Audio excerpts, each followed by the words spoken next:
Hello everyone, success to sociology पर आप सभी का स्वागत है। अगर आप इस चैनल से नए हैं तो चैनल को सब्सक्राइब करिए, वीडियो को लाइक करिए और ज़्यादा लोगों तक इस चैनल को शेयर कर दीजिए। ये क्लास है, सोशियोलॉजी की क्लास है। ये चाहे बिहार का एग्ज़ाम हो या यूपी पीजीटी का एग्ज़ाम हो या बिहार स्टेट है कि सोशियोलॉजी से संबंधित कोई भी एग्ज़ाम हो, सबके लिए ये क्लास उपयोगी है। चलिए क्लास को शुरू करते हैं। फर्स्ट क्वेश्चन है, भारत में निम्नलिखित में से कौन से राज्य का शहरीकरण सबसे कम हुआ है? बिहार, हिमाचल प्रदेश, असम, उड़ीसा। कौन से राज्य का शहरीकरण सबसे कम हुआ है? राइट आंसर है इसका option second, Himachal Pradesh. Next question है, निम्नलिखित में से कौन जनगणना नगर की विशेषता नहीं है? न्यूनतम 5,000 की जनसंख्या हो, कम से कम 75% पुरुष गैर कृषि कार्य में काम कर रहे हों, नगर पालिका, निगम, छावनी, बोर्ड या अधिसूचित नगर की विद्यमानता हो, जनसंख्या घनत्व कम से कम 400 व्यक्ति प्रति वर्ग किलोमीटर हो। राइट आंसर क्या होगा?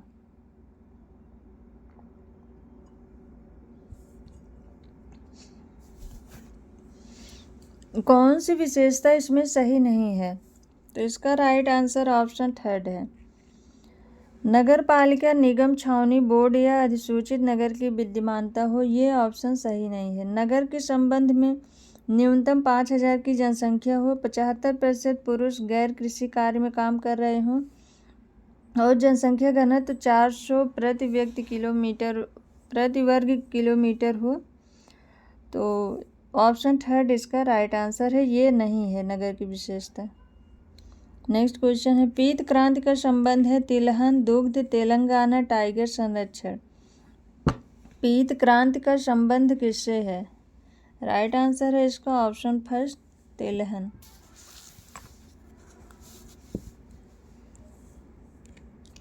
नेक्स्ट क्वेश्चन है, मैलिनोवस्की के प्रकारवाद को बहुधा किस रूप में परिभाषित किया जाता है? व्यक्तिवादी प्रकारवाद, मूलभूत प्रकारवाद, सामूहिक प्रकारवाद, मनोवैज्ञानिक प्रकारवाद।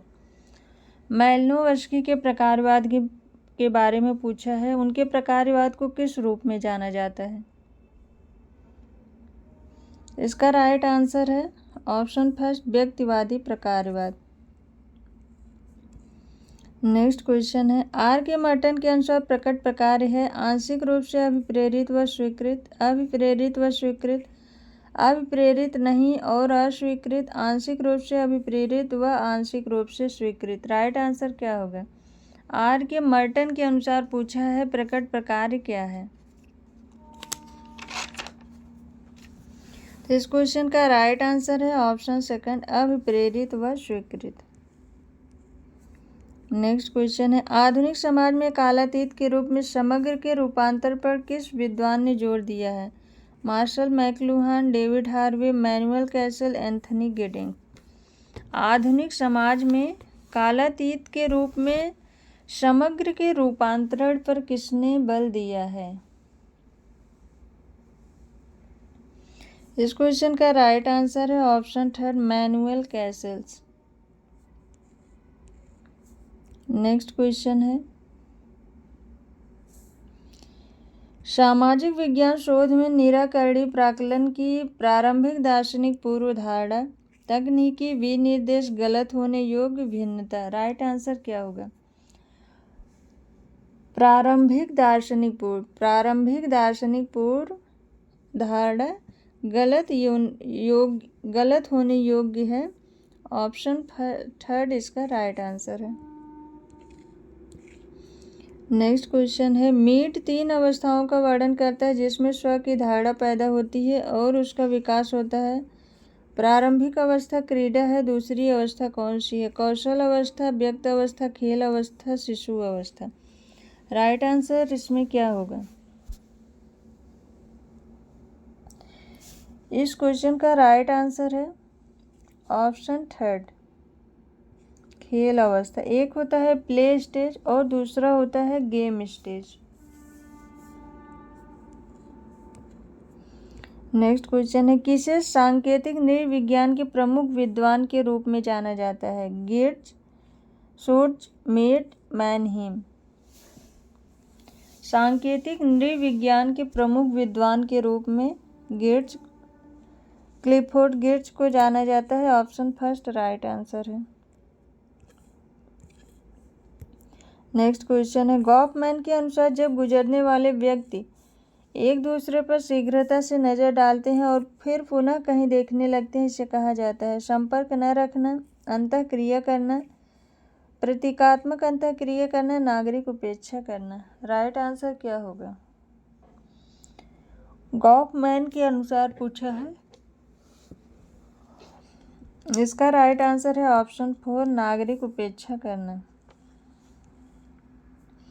नेक्स्ट क्वेश्चन है, किसका विचार है कि अगम्य गमन निषेध व्यापक समाज के साथ संबंध बनाने में सहायक होता है? लेवी स्ट्रास, स्पेंसर, कैथलीन गब, बेस्टर मार्क। राइट आंसर क्या होगा इसका? अगम्य गमन निषेध व्यापक समाज के साथ संबंध बनाने में सहायक होता है। इस क्वेश्चन का राइट आंसर है option first levy स्ट्रास। Next question है, आधुनिक औद्योगिकृत समाज में उद्योगों में महिला की स्थिति विशेष रूप से नीचे गई है, क्रमशः ऊपर उठी है, परिवर्तित रही है, परिभाषित नहीं की गई है। राइट आंसर क्या है इसका? तो आधुनिक औद्योगिक समाज में उद्योगों में महिला की स्थिति क्रमशः ऊपर उठी है। ऑप्शन सेकंड राइट आंसर है। नेक्स्ट क्वेश्चन है, निम्नलिखित में से कौन सामाजिक आंदोलन की विशेषता है? यह एक सामूहिक व्यवहार है, यह लक्ष्योन्मुखी है, यह परिवर्तन ला सकता है, यह प्रतिरोध कर सकता है।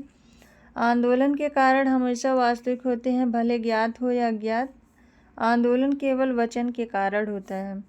1 2 4 2 3 5 1 2 3 3 4 5। राइट आंसर इसका क्या होगा? सामाजिक आंदोलन की विशेषता पूछा है तो यह एक सामूहिक व्यवहार है। Option first. यह लक्ष्योन्मुखी होता है। Option second. और ऑप्शन 4 आंदोलन के कारण हमेशा वास्तविक होते हैं, भले ही ज्ञात हो या अज्ञात हो। ऑप्शन फर्स्ट इसका राइट आंसर है 1 2 4। नेक्स्ट क्वेश्चन है, निम्नलिखित में से कौन सी पूर्व पूंजीवादी उत्पादन की विशेषताएं हैं? उत्पादन प्रणाली की विशेषताएं।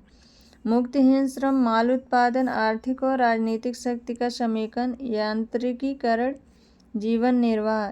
1 2 3 2 3 5 3 4 5 1 3 5। राइट आंसर क्या होगा?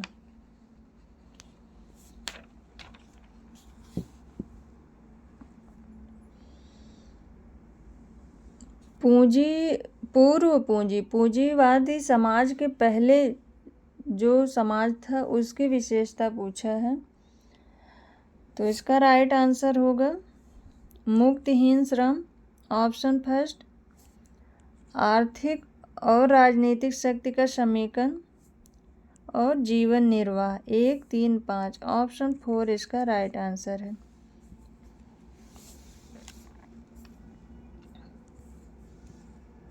नेक्स्ट क्वेश्चन है, मर्टन के अनुसार निम्नलिखित में कौन से इथोज ऑफ साइंस के घटक हैं? संगठित संशयवाद, अभिरुचि, सार्वभौमिकरण, सांप्रदायिकता, संज्ञानात्मकता। 1 2 3 5 3 1 1 3 4 3 4 5। राइट आंसर क्या होगा इसका?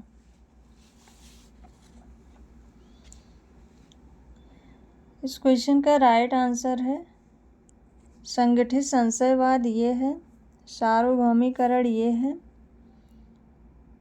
और सांप्रदायिकता ये है। 1 3 4 1 3 4। ऑप्शन थर्ड इसका राइट आंसर है। इसको शॉर्ट फॉर्म में कुडोज के नाम से संबोधित करते हैं।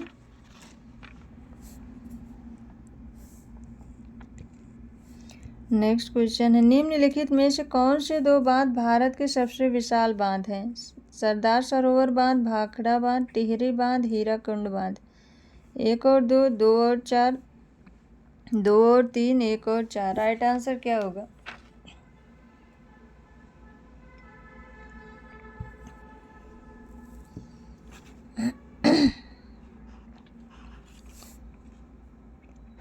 भारत कौन से दो बांध भारत के सबसे विशाल बांध है? तो इसका राइट आंसर है भाखड़ा बांध और टिहरी बांध। 2 और 3 राइट आंसर ऑप्शन थर्ड है।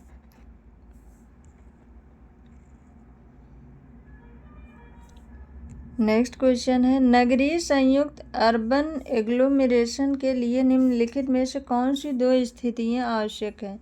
सांविधिक नगर, जनगणना नगर। सभी संगठकों में 20,000 अथवा अधिक व्यक्ति होने चाहिए। एक स्नातक महाविद्यालय, प्राथमिक स्वास्थ्य केंद्र। नगरीय संयुक्त के लिए कौन सी 2 स्थितियां आवश्यक हैं? तो इसका राइट आंसर है ऑप्शन फर्स्ट सांविधिक नगर और ऑप्शन थर्ड सभी संगठकों में 20,000 अथवा अधिक व्यक्ति होने चाहिए। First and third, option second इसका राइट आंसर है।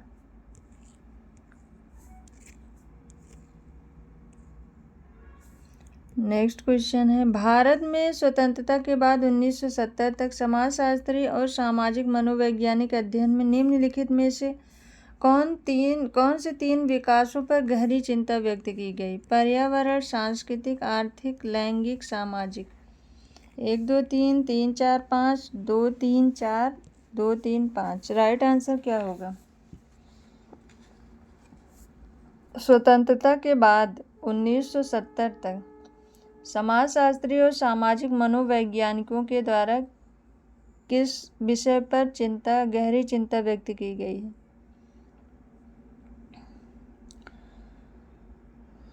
तो राइट आंसर है इसका ऑप्शन थर्ड सांस्कृतिक, ऑप्शन सेकंड सांस्कृतिक, ऑप्शन थर्ड आर्थिक और ऑप्शन 5 सामाजिक। सांस्कृतिक, आर्थिक, सामाजिक। 2 3 5 ऑप्शन 4 इसका राइट आंसर है।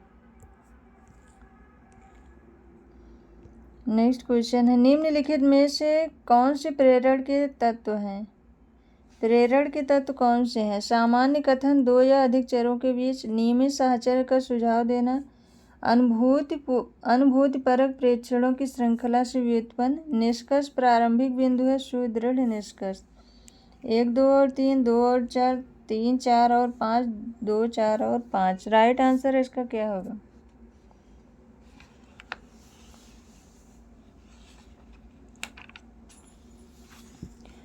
प्रेरण के तत्व कौन से हैं? तो इसका राइट आंसर है नियमित साहचर्य का सुझाव देना, ऑप्शन सेकंड, और निष्कर्ष प्रारंभिक बिंदु है, ऑप्शन 4। 2 और 4 ऑप्शन सेकंड इसका राइट आंसर है। प्रेरण के तत्व में नियमित साहचर्य का सुझाव देना ये है, निष्कर्ष प्रारंभिक बिंदु है ये है। 2 और 4 राइट आंसर है। नेक्स्ट क्वेश्चन है, भारतीय संविधान के निम्नलिखित में से कौन से अनुच्छेद केवल अनुसूचित जाति और अनुसूचित जनजातियों पर लागू होते हैं? अनुच्छेद 340, अनुच्छेद 16, अनुच्छेद 330, अनुच्छेद 275, अनुच्छेद 148। 1 2 और 4 3 4 और 5 2 3 4 1 3 4 राइट आंसर क्या होगा? कौन सा अनुच्छेद इसमें से केवल अनुसूचित जाति और जनजाति से संबंधित है? तो राइट आंसर इसका होगा ऑप्शन फर्स्ट अनुच्छेद 340 और अनुच्छेद 330, उसके बाद अनुच्छेद 275। 1 3 4 1 3 4 ऑप्शन 4 राइट आंसर है। अनुच्छेद 16 ये पिछड़े हुए जो जाति हैं उनसे संबंधित है। ये तीनों अनुच्छेद केवल अनुसूचित जाति और जनजाति पर लागू होते हैं। नेक्स्ट क्वेश्चन है, टी सानिन के अनुसार कृषक समाजों की निम्नलिखित में से कौन सी विशेषताएं हैं? पारिवारिक श्रम, बाजार के लिए उत्पादन, जीवन पद्धति के रूप में कृषि, नगरीय साधनों पर निर्भरता, कमजोर स्थिति। सही विकल्प बताइए। 1 2 3 1 3 5 2 3 4 3 4 5 राइट आंसर क्या होगा?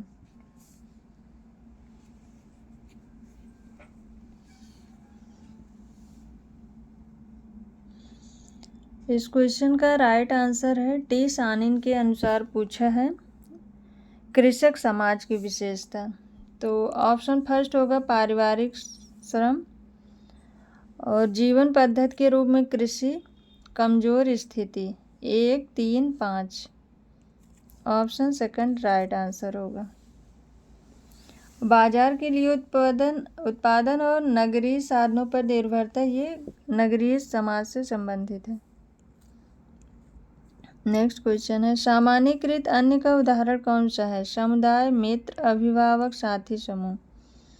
सामान्यीकृत अन्य का उदाहरण कौन सा है? राइट आंसर है ऑप्शन 4 साथी समूह। नेक्स्ट क्वेश्चन है अंतरक्रिया अनुष्ठान से किसका नाम संबंधित है? Edward Shils, Merton, Moreno, Goffman. अंतरक्रिया अनुष्ठान से गॉफमैन संबंधित है। ऑप्शन 4 राइट आंसर है।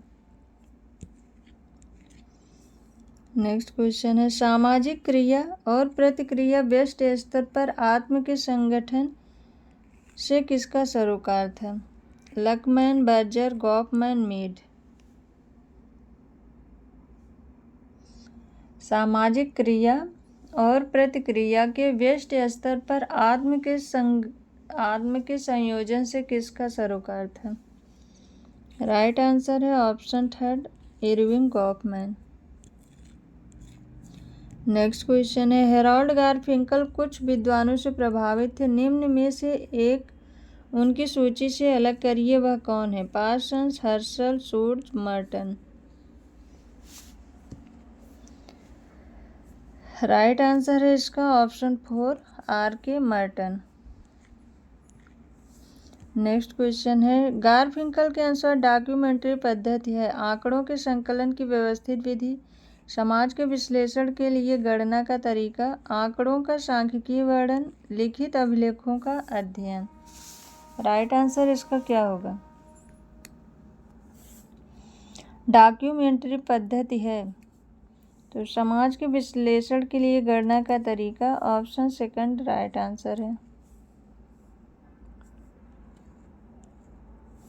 नेक्स्ट क्वेश्चन है निम्नलिखित में से कौन दैनिक जीवन और संस्थाओं की सामाजिक निर्माण में सामान्य बुद्धि ज्ञान की भूमिका विवरण प्रस्तुत करता है? पार्सन्स, मर्टन, डेविस मूर, हर्शल, शूर्ज, बर्जर, लकमैन।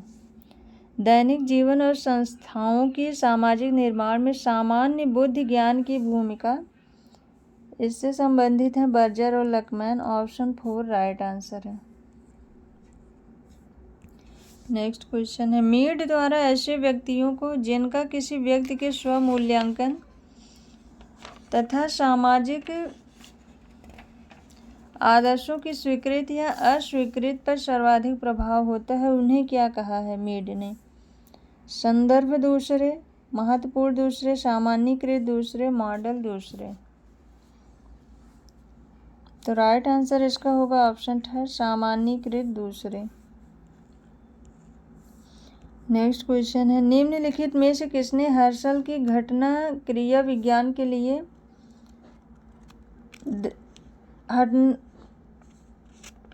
किसने हर्शल की घटना क्रिया के लिए विज्ञान के दृष्टिकोण का आलोचनात्मक विनियोग प्रस्तुत किया है? बर्जर, शूर्ज, लकमैन, उपर्युक्त में से कोई नहीं।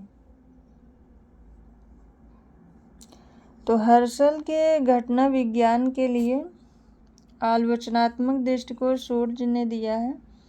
ऑप्शन सेकंड राइट आंसर है।